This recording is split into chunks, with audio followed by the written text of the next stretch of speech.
পিঙ্কি কিচেনে সবাইকে স্বাগত জানাই। আজকে আপনাদের সাথে ছোলা মাখার রেসিপিটা শেয়ার করছি। আমি কিভাবে মাখা করি সেটা দেখাচ্ছি আপনাদেরকে। প্রথমে দিয়ে দেব টমেটো কুচি। আমি এখানে একটা আস্ত টমেটো নিয়েছি, একটা শসা কুচিয়ে নিয়েছি, পুরো শসাটা দেব না, অর্ধেকটা দিচ্ছি। 4-5টা কাঁচা লঙ্কা নিয়েছি কুচিয়ে, দিয়ে দিচ্ছি। 2টো পেঁয়াজ নিয়েছি, পুরোটা দেই না, অল্প পরিমাণ দিচ্ছি।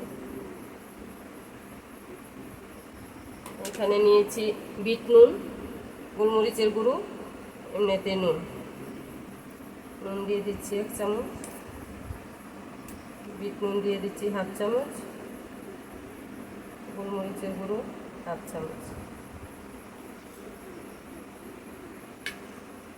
দিয়ে দেবো স্বাদটা ব্যালেন্স থাকার জন্য একটু চিনি। সবগুলো উপকরণ দিয়ে তারপর মাখাটা মাখবো। এখানে ভাজা জিরের গুঁড়ো দিয়ে দিচ্ছি 1/2 চামচের মতো, শুকনো খোলায় ভেজে রাখা। চাট মশলা দিয়ে দিচ্ছি 1/2 চামচ,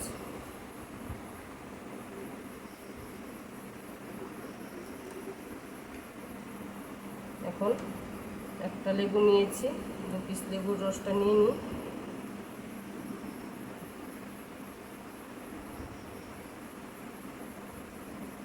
পাঁপড় আমি মশলা পাঁপড় ভেজে রেখেছি, এখন দেবো না, তাহলে নেতিয়ে যাবে।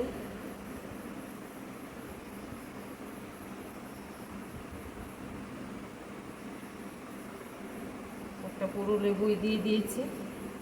এখানে একটু দেবো টক দই, অল্প পরিমাণ।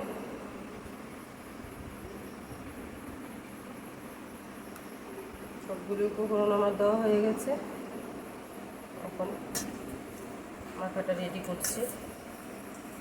বন্ধুরা, রেসিপিটা যদি ভালো লেগে থাকে লাইক শেয়ার কমেন্ট করবেন। আমার চ্যানেলটাকে প্লিজ একটা সাবস্ক্রাইব করে দেবেন।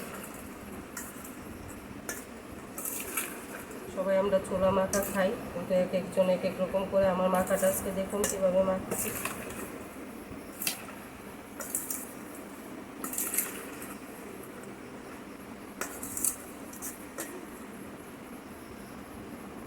এখন দেব পাঁপড়,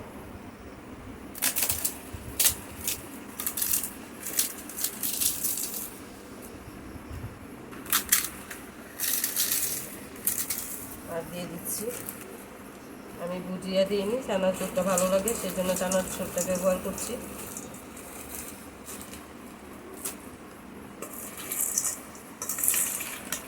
দুর্দান্ত স্বাদের একটা রেসিপি,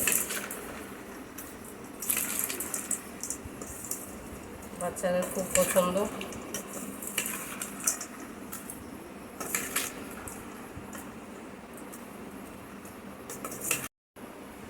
এই দেখুন বন্ধুরা, তৈরি করে দেখিয়ে দিলাম, সার্ভ করলাম।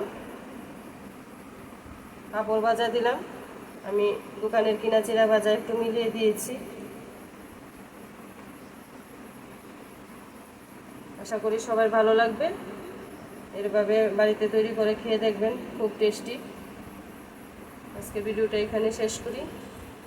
সবাই ভালো থাকবেন, সুস্থ থাকবেন। ধন্যবাদ।